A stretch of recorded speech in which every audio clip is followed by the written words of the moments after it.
Alright guys, today I decided to make a video on owning an eco diesel here. I've got a 2018 sport model. It's got about 195,000 kilometers on it. I'm just going to make a quick video with the pros and cons of these vehicles. Unfortunately, the cons really outweigh these eco diesels unless you delete them. And even with that, the motors are fairly weak themselves. You're not going to produce a whole whack ton of power out of these, especially on a stock block.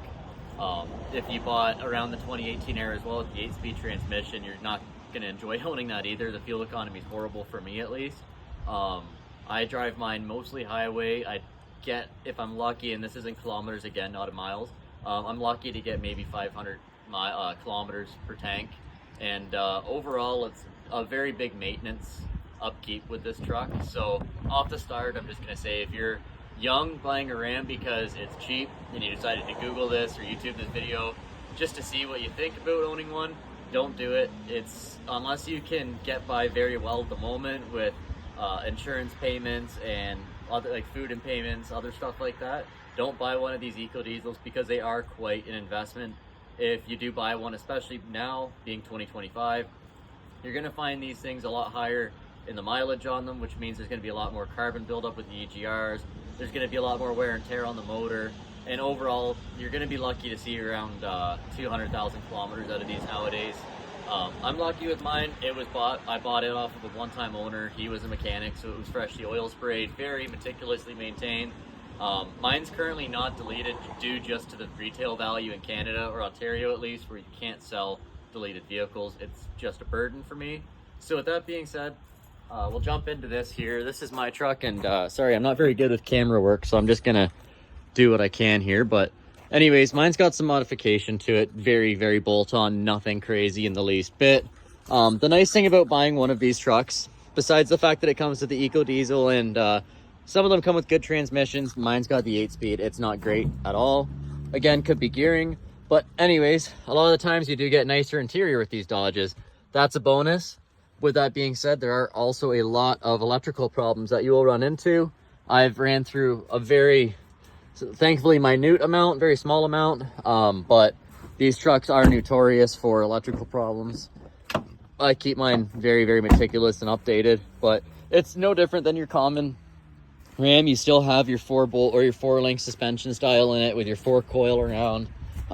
There's no difference in the front end to it. The wheel bearings are all the same. All the parts are interchangeable, even though it does have the 3-liter V6 in it.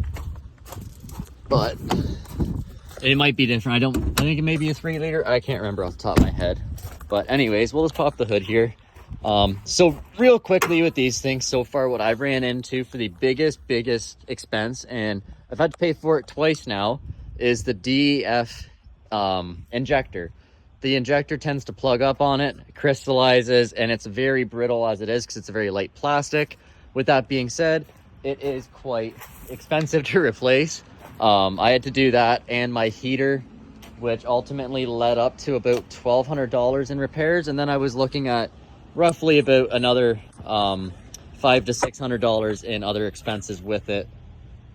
Whether it be just the repairs of it. Sorry, I'm just setting my stand up there.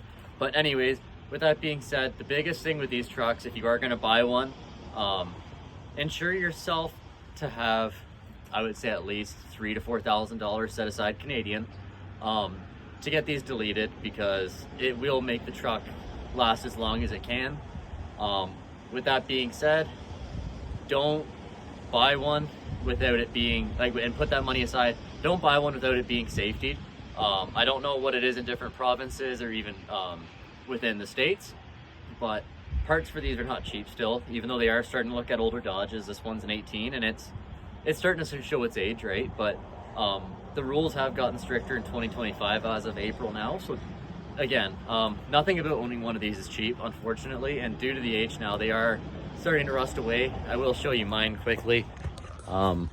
Just on the back, and they are pretty common for it. And actually, before I even get there, I know it's wet, but you can see even just the factory paint on the bumper, and like I said, it's wet, so you can't see it, but there's a lot of paint peel coming up in here. It's really noticeable in the sunlight. But you'll run into issues a lot of these Rams are starting to see, at least up north here. They're starting to rust right where the plastic sits.